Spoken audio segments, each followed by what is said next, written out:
Hello student, my self Shailesh Kumar Maurya और आज हम अपने बुक हिमांशु पांडे के क्वेश्चन आंसर के सीरीज़ को फर्दर कंटिन्यू करते हैं। आज हम करेंगे आपके GOC के लेवल 1 से क्वेश्चन नंबर 11। देखिए, इस क्वेश्चन में हमें यहाँ पे आप कह सकते हो टोटल आपके सामने यहाँ पे 4 स्ट्रक्चर ये बना के दे रखे हैं और हमें इन चारों में स्टेबिलिटी को कंपेयर करना है। अब अगर आप ध्यान से क्वेश्चन को ऑब्जर्व करें तो देखो, ये जो स्ट्रक्चर है कुछ इतना बड़ा, ये जो स्ट्रक्चर है ये तो सभी में कॉमन है यहाँ पे। ठीक, अंतर क्या आ जा रहा है यहाँ पे, जो इसके इस पोजीशन पे जो ग्रुप्स लगे हैं ना, ये जो ग्रुप्स लगे हुए इनसे अंतर आ जा रहा है। अगर मैं ऑप्शन फर्स्ट की बात करूँ तो आप देख सकते हो वहाँ पे OCH3 ग्रुप लगा हुआ है। ऑप्शन सेकंड की बात करूँ तो आप देख सकते हो वहाँ पे NO2 ग्रुप लगा हुआ है। ऑप्शन 3 की मैं बात करूँ तो आप देख सकते हो वहाँ पे बस H है, H पोजीशन हाइड्रोजन लगा हुआ है। क्यों? क्योंकि अगर ऑप्शन 3 में देखो तो कोई ग्रुप तो प्रेजेंट ही नहीं है, तो वहाँ पे H लगा हुआ है बस। ठीक, और ऑप्शन अगर आप फोर्थ में देखोगे तो वहाँ पे आपका CH3 ग्रुप लगा हुआ है। अगर इन पर्टिकुलर ग्रुप्स की मैं थोड़ी कहानी लिखने की कोशिश करूँ तो आपको पता है जो OCH3 ग्रुप होता है, इसका कहानी क्या होता है, इसका मैं पॉइंटर थोड़ा छोटा कर लेता हूँ। देखो, आपको पता है कि ये जो OCH3 ग्रुप है इसका जो +M इफेक्ट होता है वो ज़्यादा होता है in comparison to -I effect के। ये होता है OCH3 के लिए, यानी ये भी इलेक्ट्रॉन को डोनेट ही ज़्यादा करता है। ठीक, NO2 ग्रुप के बारे में बोलो, सबको पता है काफ़ी ज़्यादा -I -M ग्रुप के अंतर्गत आता है। हाइड्रोजन की बात करें अगर हम बस H की बात करें तो ये तो ठीक है, ये तो न्यूट्रल टाइप का हो गया। और CH3 की बात करें तो आप बोलोगे ये भी एक तरह का +I ग्रुप होता है। तो आपको पता है कि कोई भी अगर कार्बे अनायन है, यहाँ पे मैं लिख रहा हूँ, अगर कोई कार्बे अनायन है तो कार्बे अनायन को स्टेबल कौन करते हैं, -I और -M ग्रुप क्या करते हैं, कार्बे अनायन को स्टेबल करते हैं। ठीक है, तो अगर आप ध्यान से यहाँ पे ऑब्जर्व करो तो कहाँ पे -I -M हो रहा है, तो आपको दिख रहा होगा ऑप्शन नंबर 2 में -I -M हो रहा है। इसीलिए सबसे ज़्यादा स्टेबिलिटी किसकी हो जाएगी, तो आप बोलोगे सर ऑप्शन 2 सबसे ज़्यादा स्टेबल होना चाहिए। उसके बाद आप देखो ऑप्शन 1 में भी इलेक्ट्रॉन का डोनेशन ही हो रहा है और ऑप्शन 4 में भी इलेक्ट्रॉन का डोनेशन ही हो रहा है।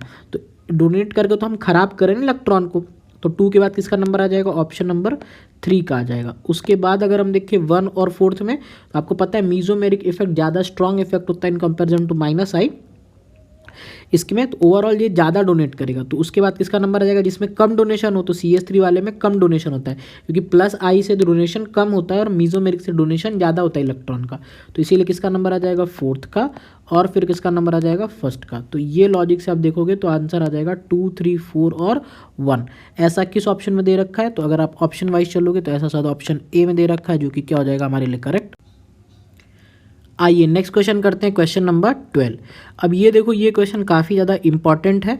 ये आपके कई बार आपका ये क्वेश्चन JEE और नीट में कई बार डायरेक्टली पूछा गया है क्वेश्चन। ठीक है, तो इन दोनों एग्जाम में ये क्वेश्चन कई बार रिपीट हुआ है, तो इसको एकदम लर्न कर लेना इस ऑर्डर को, जो भी इसका आंसर आएगा भी मैं समझाता हूँ। ठीक है, तो आइए इस क्वेश्चन को स्टार्ट करते हैं, एकदम अच्छे से पढ़ाते हैं। देखिए, अगर आप यहाँ पे फिनॉल ग्रुप लगा हुआ है, ठीक है, बेंजीन के ऊपर OH, इस ग्रुप को हम क्या कहते हैं, आपको सभी को पता होगा, इसको हम फिनॉल कहते हैं। ठीक, अब फिनॉल की 3 कैटेगरी हैं। इस पोजीशन से लगा दे तो इसको आप क्या बोलोगे, ऑर्थो। ये वाली पोजीशन से लगा दो तो ये वाली पोजीशन रहेगी मेटा, और ये वाली पोजीशन लगा दो तो पैरा। तो यहाँ पे बेसिकली ये क्वेश्चन क्या है कि ऑर्थो नाइट्रोफिनॉल, अगर मैं NO2 ग्रुप लगा दूँ तो क्या बोलूँगा, ऑर्थो नाइट्रोफिनॉल। एक हो जाएगा मेटा नाइट्रोफिनॉल, ठीक है, और एक कहानी बनेगी पैरा नाइट्रोफिनॉल। तो इन तीनों में मेरे को एसिडिक ऑर्डर यहाँ पे डिटरमाइन करना है। यहाँ पे मेरे को क्या डिटरमाइन करना है, इसकी एसिडिक स्ट्रेंथ डिटरमाइन करनी है। ठीक है, ये क्वेश्चन है बेसिकली। तो स्ट्रक्चर ना देके ये भी नाम से भी पूछ लिया जाता है, तो ये भी ध्यान रखना। अब देखो होता क्या है, जैसे यहाँ पे कोई मेरे सामने फिनॉल पड़ा हुआ है, ये हो गया फिनॉल। अब देखिए ये होता क्या है कि अगर मान लीजिए मैं ऑर्थो ग्रुप, यहाँ पे अगर मैं एक NO2 ग्रुप लगाऊं, ठीक है, एक NO2 ग्रुप मैं दूसरे कलर शो करता हूँ, मैं एक NO2 ग्रुप इस पोजीशन से लगाऊं ब्लू वाले पोजीशन पे, और एक और कलर लेते हैं हम यहाँ वाले पोजीशन से, एक NO2 ग्रुप में पैरा पोजीशन से लगाऊं। ये मान लीजिए 3 अलग अलग ग्रुप लगे हुए हैं। तो इसमें होता क्या है, अगर कोई चीज़ ऑर्थो पोजीशन पे होती है तो वहाँ पे -I इफेक्ट भी लगता है और -M इफेक्ट भी लगता है। अगर कोई चीज़ सिर्फ पैरा पोजीशन पे होती है, इस फिनॉल के रेस्पेक्ट में बता रहे हैं, तो वहाँ पे केवल और केवल -I इफेक्ट लगता है। और अगर कोई चीज़ मेटा सॉरी मेटा पे है तो माइनस आई, पैरा पे है तो यहाँ पे भी माइनस आई भी लगता है और माइनस एम भी लगता है। ये कहानी होती है। ठीक, अगर आपको पता है कि एसिडिक स्ट्रेंथ की बात करें, एसिडिक स्ट्रेंथ की अगर हम बात करें तो एसिडिक स्ट्रेंथ आपकी इंक्रीज़ करती है, किस चीज़ों से इंक्रीज़ करती है, जहाँ से माइनस आई भी लग जाए और जहाँ से माइनस एम भी लग जाए। इन फैक्टर से क्या होता है, एसिडिक स्ट्रेंथ आपकी काफ़ी ज़्यादा इंक्रीज़ करती है। ये भी केस होता है आपके सामने। ठीक है, तो ये तो श्योर हो गया हमसे कि आप देखो जो ये पैरा पोजीशन है, ये मेटा पोजीशन है और ये ऑर्थो पोजीशन है। तो ऑर्थो और पैरा में तो माइनस आई माइनस एम लग रहा है, यानी वो तो ज़्यादा स्ट्रांग है। तो सबसे वीकेस्ट कौन हो जाएगा, सबसे वीकेस्ट हो जाएगा मेटा वाला। ये भी मेरा आंसर यहाँ पे तो आ चुका है। अब कंपेयर करना है मेरे को ऑर्थो और पैरा में, तो उसमें देखो कैसे कंपेयर करते हैं। देखिए ये यहाँ पे इसीलिए क्वेश्चन स्पेशल बन जाता है कि अगर मैं यहाँ पे ऑर्थो नाइट्रोफिनॉल को बनाऊँ, जैसे ये मान लीजिए ये OH हो गया और यहाँ पे ये NO2 ग्रुप हो गया। ठीक है, इस तरह से मान लीजिए NO2 ग्रुप, तो होता क्या है ना, यहाँ पे इन दोनों के बीच में इस तरह से क्या होता है, ये देखो यहाँ वाले पार्ट पे यहाँ पे बन जाती है इंट्रामोलिकुलर H बॉन्डिंग। ठीक है, इंट्रामोलिकुलर H बॉन्डिंग हो जाती है। और अगर कहीं पे इंट्रामोलिकुलर H बॉन्डिंग हो जाएगी ना, तो वो क्या करेगा, बॉन्ड बना लिया हाइड्रोजन के साथ में, तो इस हाइड्रोजन को वो ईजिली निकलने नहीं देगा। और अगर ईजिली निकलने नहीं देगा तो एसिडिक स्ट्रेंथ क्या हो जाएगी, कम हो जाएगी। तो इसकी वजह से क्या हो जाएगी, एसिडिक स्ट्रेंथ डिक्रीज कर जाएगी। तो ये कारण होता है।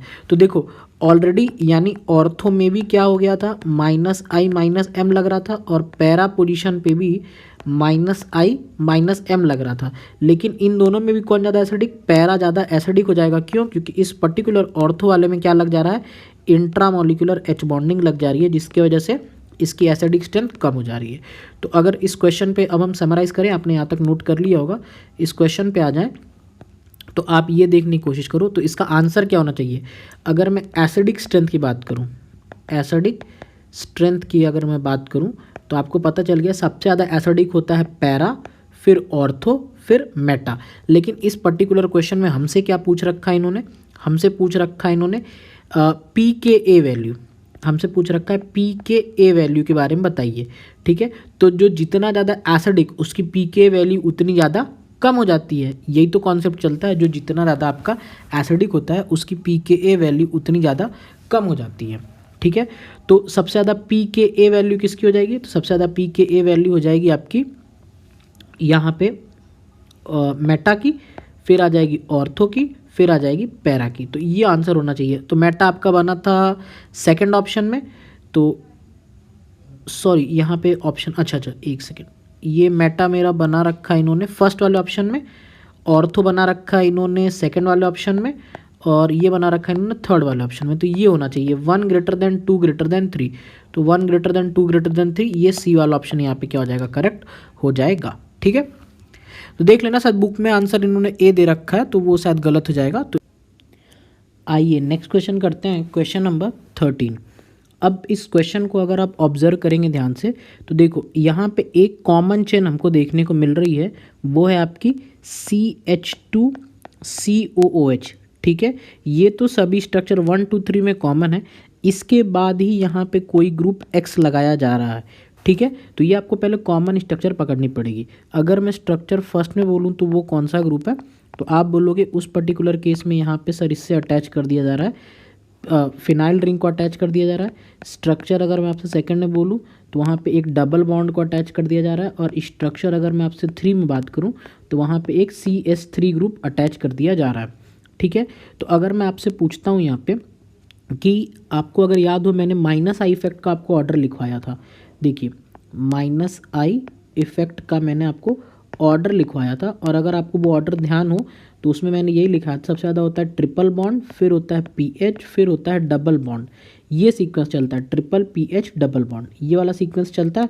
तो देखो सबसे ज़्यादा एसिडिक कौन सा हो जाएगा, अगर मैं आपसे बात करूँ, देखो CH3 ग्रुप तो कैसा ग्रुप है, एक सर आपका प्लस आई ग्रुप है, ये तो आपका एसिडिक स्ट्रेंथ को कम करेगा। ठीक है, डबल बॉन्ड और फिनाइल रिंग में ज़्यादा एसिडिक कौन हो जाएगा, जिसका माइनस आई ज़्यादा हो, तो ये ऑलवेज ये क्या हो जाएगा, मोर एसिडिक, और ये क्या हो जाएगा, लेस एसिडिक, और ये तो आपका लीस्ट हो जाएगा।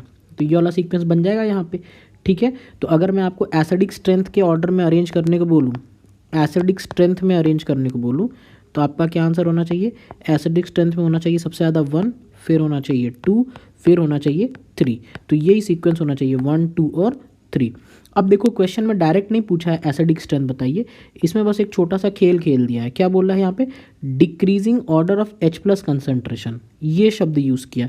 तो इसका मतलब ही क्या है, एसिडिक स्ट्रेंथ। एसिडिक स्ट्रेंथ मतलब है, ऐसा मैं क्यों बोल रहा हूँ, देखो जो जितना ज़्यादा आपका एसिडिक होगा वो उतना ज़्यादा ही तो H+ रिलीज़ करेगा, उसका H+ रिलीज़ पावर उतना ज़्यादा होगा, यही तो एसिड का मतलब ही होता है। तो H+ ज़्यादा कौन रिलीज़ करेगा, जो ज़्यादा एसिडिक हो, यानी ये एसिडिक स्ट्रेंथ ही पूछ रहा है। तो 1, 2, 3 आंसर होना चाहिए। किस ऑप्शन में दे रखा, ऑप्शन ए में दे रखा, जो कि क्या हो जाएगा हमारे लिए करेक्ट हो जाए।